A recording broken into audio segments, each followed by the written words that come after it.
আজি নতুন এটা ভিডিঅ'লৈ পুনৰবাৰ স্বাগতম জনাইছোঁ। আজি প্ৰথমটি প্ৰশ্নলৈ আগবাঢ়িছোঁ। বিহগী কবি বুলি কাক কোৱা হয়? ক. ৰঘুনাথ চৌধুৰী, খ.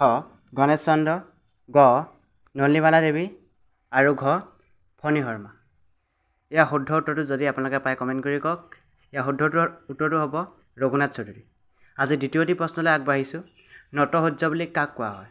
ক. ভূপেন হাজৰিকা, খ. চন্দ্ৰকুমাৰ আগৰৱালা, গ. ফণী শৰ্মা, ঘ. ওপৰৰ এটাও নহয়। এইটো প্ৰায় কমন প্ৰশ্ন, বহুতে এইটো উত্তৰ দিবলৈ পাৰিব। ইয়াৰ শুদ্ধটো মই কৈ দিছোঁ। ইয়াৰ শুদ্ধ উত্তৰটো হ'ব ফণী শৰ্মা। আজি তৃতীয়টি প্ৰশ্নলৈ আগবাঢ়িব খুজিছোঁ। ৰসৰাজ বুলি কোনজন ব্যক্তিক জনা যায়? ক. গোপীনাথ বৰদলৈ, খ. শ্ৰীমন্ত শংকৰদেৱ, গ. লক্ষ্মীনাথ বেজবৰুৱা আৰু ঘ. বিষ্ণু ৰাভা। ইয়াৰ প্ৰশ্ন অতিকে সহজ প্ৰশ্ন। ইয়াৰ উত্তৰ বহুতে দিবই পাৰিছে, বহুতেতো কমেণ্ট কৰিয়ে দিব চাগে। ইয়াৰ শুদ্ধ উত্তৰটো হৈছে ৰসৰাজ বুলি লক্ষ্মীনাথ বেজবৰুৱাক কোৱা হয়। আজি চতুৰ্থটি প্ৰশ্নলৈ আগবাঢ়িছোঁ। বনফুলৰ কবি বুলি কাক কোৱা হয়? ক. তৰুণৰাম ফুকন, খ. যতীন্দ্ৰনাথ দুৱৰা, গ. দেৱেশ্বৰ শৰ্মা আৰু ঘ. ৰজনীকান্ত বৰদলৈ। ইয়াৰ উত্তৰটো হ'ব যতীন্দ্ৰনাথ দুৱৰা।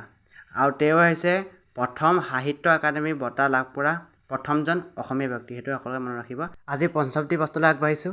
উপন্যাস সম্ৰাট বুলি কাক কোৱা হয়? ক. হীৰেণ ভট্টাচাৰ্য, খ. কমলাকান্ত ভট্টাচাৰ্য, গ. ৰজনীকান্ত বৰদলৈ আৰু ঘ. ওপৰৰ এটাও নহয়।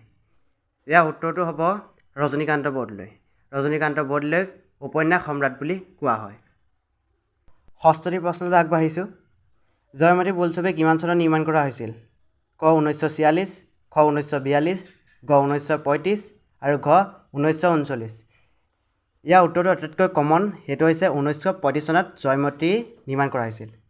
আজি শেষৰটো আৰু সপ্তমটি প্ৰশ্নলৈ আগবাঢ়িছোঁ। প্ৰতিমাৰ খনিকৰ বুলি কোনজন ব্যক্তিক জনা যায়? ক. চন্দ্ৰকুমাৰ আগৰৱালা, খ. নৱকান্ত বৰুৱা, গ. ধীৰেন্দ্ৰ চন্দ্ৰ দত্ত আৰু ঘ. নলিনীবালা দেৱী। ইয়াৰ শুদ্ধ উত্তৰটো হ'ব চন্দ্ৰকুমাৰ আগৰৱালা। ধন্যবাদ। লাইক, কমেণ্ট এণ্ড শ্বেয়াৰ কৰিব।